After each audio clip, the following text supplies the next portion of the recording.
Hello students, आज हम आपके लिए लेकर आए हैं कक्षा 11 रसायन विज्ञान। तो रसायन विज्ञान में बच्चों सबसे पहली यूनिट नंबर 1 है रसायन विज्ञान की कुछ मूल अवधारणाएं। रसायन विज्ञान की कुछ मूल अवधारणाएं से तात्पर्य है बच्चों हमारा जो हमने रसायन विज्ञान में पूर्व में पढ़ा है, यानी कक्षा 9 या 10 से कुछ पढ़ा तो उसका ज्ञान अर्जित करना। तो सबसे पहले बच्चों यूनिट नंबर 1 है, काफी इंपॉर्टेंट यूनिट है। इसमें पहला पॉइंट है बच्चों रसायन विज्ञान। जब हम रसायन विज्ञान पढ़ रहे तो हमें पता होना चाहिए कि रसायन विज्ञान कहते किसे हैं। तो विज्ञान की वह शाखा जिसके अंतर्गत पदार्थों के गुण, संगठन, संरचना, बनाने की विधि, उपयोग आदि का वर्णन या अध्ययन किया जाता है, रसायन विज्ञान कहलाता है। तो बच्चों रसायन विज्ञान किसे कह रहे हैं हम? विज्ञान की वह शाखा जिसके अंतर्गत पदार्थों के गुण, संगठन, संरचना, बनाने की विधि, उपयोग आदि का वर्णन या अध्ययन किया जाता है, रसायन विज्ञान कहलाता है। ठीक है बच्चों, जिसमें हम क्या करेंगे बच्चों? पदार्थों का गुण, संगठन, संरचना, विधि या उपयोग के बारे में जानेंगे तो उसे हम क्या कहते हैं बच्चों? रसायन विज्ञान कहते हैं। ठीक है बच्चों, तो हम अपने टॉपिक की तरफ चलते हैं अब जा। तो सबसे पहला पॉइंट है बच्चों द्रव्य। क्या है? द्रव्य। तो सबसे पहले हम देखते हैं बच्चों द्रव्य किसे कहते हैं।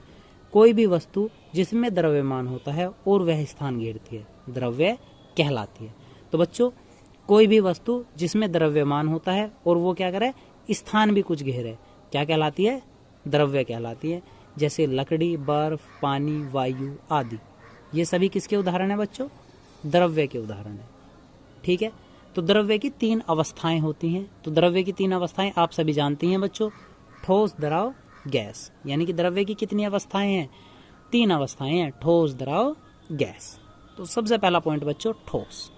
तो हम ठोस कहते किसे हैं? तो ठोस देखेंगे वे द्रव्य जिनका आकार व आयतन दोनों निश्चित होते हैं, ठोस कहलाते हैं। वे द्रव्य जिनका आकार व आयतन दोनों चीज कैसी होंगी बच्चों? निश्चित होंगी। यानी कि आकार और आयतन कैसा है? निश्चित है। तो क्या कहलाते हैं? ठोस कहलाते हैं। जैसे बर्फ, पुस्तक, लोहा, कुर्सी, मेज, आप कोई भी उदाहरण दे सकते हैं। तो क्या कहला रहे हैं? ठोस कहलाते हैं।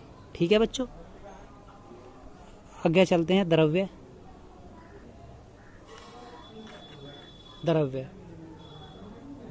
वे पदार्थ, द्रव्य जिनका आयतन निश्चित, वे पदार्थ या द्रव्य जिनका आयतन निश्चित परंतु आकार अनिश्चित होता है, द्रव्य कहलाते हैं। यानी वे पदार्थ जिनका आयतन तो निश्चित होगा परंतु आकार कैसा होगा? अनिश्चित होगा, क्या कहलाएंगे? द्रव्य कहलाते हैं। जैसे पानी, शहद, तेल, वसा आदि, तो क्या कहलाते हैं बच्चों? द्रव्य कहलाते हैं। तो बच्चों नेक्स्ट पॉइंट है गैस। तो हम गैस किसे कहते हैं? वह द्रव्य जिसका आकार व आयतन दोनों अनिश्चित होते हैं, क्या कहलाते हैं? गैस कहलाते हैं। यानी कि आकार और आयतन दोनों कैसे होते हैं बच्चों? अनिश्चित होते हैं, गैस कहलाते हैं। जैसे वायु, जल वाष्प, ऑक्सीजन, O2, ठीक है बच्चों, कार्बन डाइऑक्साइड, कार्बन मोनोऑक्साइड आदि। ठीक है, उम्मीद है बच्चों आपके समझ आया होगा। द्रव्य 3 प्रकार के थे, ठोस, द्रव और गैस। तो सबसे पहला आपने कहा ठोस जिनका आकार और आयतन दोनों निश्चित, वो ठोस। जिसका आकार अनिश्चित और आयतन निश्चित, क्या? द्रव्य। और गैस जिनका आकार और आयतन दोनों अनिश्चित होते हैं, क्या कहलाते हैं? गैस कहलाते हैं। ठीक है बच्चों, अब हम अपना नया टॉपिक देखते हैं जो हमारा द्रव्य था। तो बच्चों द्रव्य होवे क्या? द्रव्य दो स्थितियों से हम मिलकर बना हुआ है, मिश्रण और शुद्ध पदार्थ। तो द्रव्य 2 भागों में बटा हुआ है, एक मिश्रण और एक शुद्ध पदार्थ। यहाँ बच्चों फिर थोड़ा सा अलग टॉपिक है। जो हमारा मिश्रण है वो भी 2 भागों में बटा हुआ है, एक समांगी मिश्रण, एक विषमांगी मिश्रण। ऐसी आपका शुद्ध पदार्थ। तो बच्चों शुद्ध पदार्थ भी दो पदार्थों में बटा रहा है, तत्व और यौगिक। यानी कि कुल मिला के कह दिया जा जो आपका द्रव्य है वो कितने स्थानों पे हो गया? पहले 2 हिस्सों में बटा, मिश्रण और शुद्ध पदार्थ में। और मिश्रण कितने हिस्सों में बटा? 2 में, समांगी मिश्रण, विषमांगी मिश्रण। ऐसे ही पदार्थ, शुद्ध पदार्थ कितनों में? तत्व और यौगिकों में। ठीक है बच्चों, तो सबसे पहले हम पढ़ते हैं अब इसमें क्या? मिश्रण। तो मिश्रण हम कहते किसे हैं? तो बच्चों देखते हैं मिश्रण। 2 या 2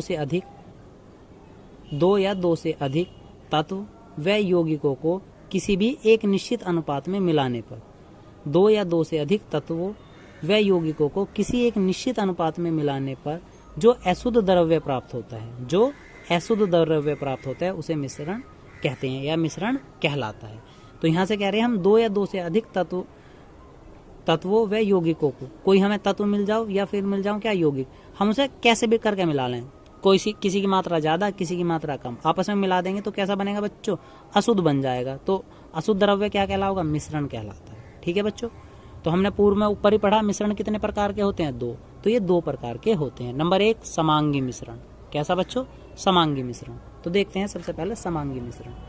तो समांगी मिश्रण, जब मिश्रण के प्रत्येक अवयव अथवा घटक के सभी गुण एक समान होते हैं। जब मिश्रण के प्रत्येक अवयव अथवा घटक के सभी गुण कैसे होते हैं बच्चों, एक समान होते हैं, समांगी मिश्रण कहलाते हैं।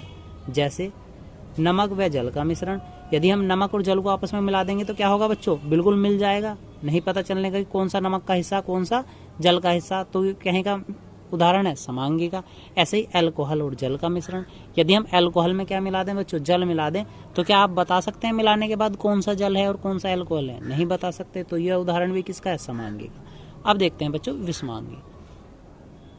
तो विषमांगी मिश्रण किसे कहते हैं, जब मिश्रण के सभी घटकों का संगठन तथा गुणधर्म समान नहीं होते हैं। यानी कि जब मिश्रण के सभी घटकों का संगठन व गुणधर्म कैसे समान नहीं होते हैं, उन्हें विषमांगी मिश्रण कहते हैं। जैसे मिट्टी, तेल तथा जल का मिश्रण, यानी कि हम मिट्टी को, रेत को और जल को एक जगह मिला देंगे तो क्या होगा, तीनों हमें कैसा दिखाई देगा, अलग अलग स्थिति में हम पहचान सकते हैं। यानी कि क्योंकि तीनों का गुणधर्म कैसे हुए बच्चों, अलग अलग हैं, तो मिश्रण कैसा कहलाएगा, विषमांगी मिश्रण कहलाएगा। उम्मीद है बच्चों आपको मिश्रण समझ आ गया होगा। अब देखते हैं नेक्स्ट टॉपिक। तो बच्चों नेक्स्ट टॉपिक था शुद्ध पदार्थ। जिन द्रव्यों का संगठन सदैव निश्चित होता है शुद्ध पदार्थ कहलाते हैं। यानी कि जिन द्रव्यों का संगठन का मतलब जो हम तत्व आपस में मिला रहे, एक निश्चित मात्रा में मिला रहे, तो वो पदार्थ क्या कहलाते हैं बच्चों, शुद्ध पदार्थ कहलाते हैं। और हमने पूर्व में पढ़ा भी था शुद्ध पदार्थ भी कितने प्रकार के होते हैं बच्चों, 2 प्रकार के होते हैं। नंबर 1 तत्व, कौन सा बच्चों, नंबर 1 है तत्व। वे द्रव्य जिनके प्रत्येक परमाणु के नाभिक पर प्रोटॉनों की संख्या एक समान होती है, तत्व कहलाते हैं। वे द्रव्य जिनके प्रत्येक परमाणु के नाभिक पर, जो हम प्रत्येक कोई भी हमारे पास परमाणु होगा उसके नाभिक पर प्रोटॉनों की संख्या समान होती है, क्या कहलाते हैं, तत्व कहलाते हैं। जैसे उदाहरण के तौर पर देखेंगे बच्चों, Na क्या है, सोडियम है, परमाणु क्रमांक कितना होता है बच्चों, 11 होता है। हाइड्रोजन परमाणु क्रमांक 1, ऑक्सीजन परमाणु क्रमांक कितना बच्चों, 8, और नाइट्रोजन परमाणु क्रमांक 7। तो इनमें प्रोटॉनों की संख्या भी परमाणु, बच्चों जब हम आगे पढ़ेंगे हम परमाणु क्रमांक बराबर होता है प्रोटॉनों की संख्या, तो जिसका जितना परमाणु क्रमांक उसमें प्रोटॉनों की संख्या भी उतनी ही होती है। ठीक है बच्चों, और इसका नेक्स्ट टॉपिक है यौगिक। तो बच्चों हम यौगिक किसे कहते हैं, 2 या 2 से अधिक तत्वों के एक निश्चित अनुपात में बनने वाला पदार्थ यौगिक कहलाता है। 2 या 2 से अधिक तत्वों के एक निश्चित अनुपात में, कैसे में बच्चों, एक निश्चित अनुपात में बनने वाला पदार्थ यौगिक कहलाता है। यदि हम क्या कर रहे हो, दोनों की मात्रा कैसी रखें बच्चों, निश्चित रखें, तो क्या कहलाएगा, यौगिक कहलाएगा। जैसे H2O यानी कि जल, SO2 यानी सल्फर डाइऑक्साइड, H2SO4 सल्फ्यूरिक अम्ल आदि। तो ये सभी किसके उदाहरण है बच्चों, यौगिक के उदाहरण है। जल एक यौगिक है क्योंकि इसमें फिक्स है, H की मात्रा 2 है और O की मात्रा 1 है। तो इसे हमें क्या करना हो बच्चों, एक निश्चित अनुपात में मिलाते हैं। तो निश्चित अनुपात में मिलाने पर बनता है क्या, जल, सल्फर डाइऑक्साइड और सल्फ्यूरिक अम्ल। ठीक है बच्चों, अब नेक्स्ट टॉपिक देखते हैं द्रव्यमान। किसे बच्चों, द्रव्यमान। तो बहुत इंपॉर्टेंट पॉइंट है यहाँ से बच्चों, द्रव्यमान। तो किसी पदार्थ का द्रव्यमान उसमें उपस्थित द्रव्य की मात्रा को कहते हैं। तो द्रव्यमान हम किसे कहें बच्चों, किसी पदार्थ का द्रव्यमान उसमें उपस्थित द्रव्य की मात्रा, यानी कि इसमें कितना द्रव्य है, उसी द्रव्य को हम क्या कहते हैं बच्चों, द्रव्यमान कहते हैं। इसका मात्रा किलोग्राम है, क्या है बच्चों, मात्रा केजी यानी कि किलोग्राम।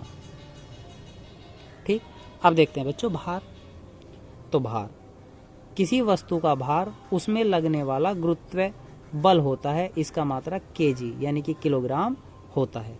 तो किसी वस्तु का भार उसमें लगने वाले गुरुत्व बल भार होता है। ठीक है बच्चों, इसका मात्रक भी केजी है। ठीक है, नेक्स्ट टॉपिक देखते हैं बच्चों। नेक्स्ट टॉपिक है आयतन। क्या है बच्चों, नेक्स्ट टॉपिक आयतन। किसी पदार्थ द्वारा घेरा हुआ स्थान आयतन कहलाता है। यानी कि कोई पदार्थ जो भी स्थान घेर लेगा, जितनी भी जगह घेर लेगा, वो क्या कहलाएगा, उसका आयतन कहलाएगा। ठीक है बच्चों, देखते हैं नेक्स्ट पॉइंट। तो बच्चों आयतन का मात्रक मीटर की घात 3, यानी कि आपको जो भी देगा मीटर सेंटीमीटर, उसकी घात हमें कितनी करनी है, 3 करनी है, यानी कि क्यूब। और लास्ट टॉपिक देखते हैं बच्चों, घनत्व।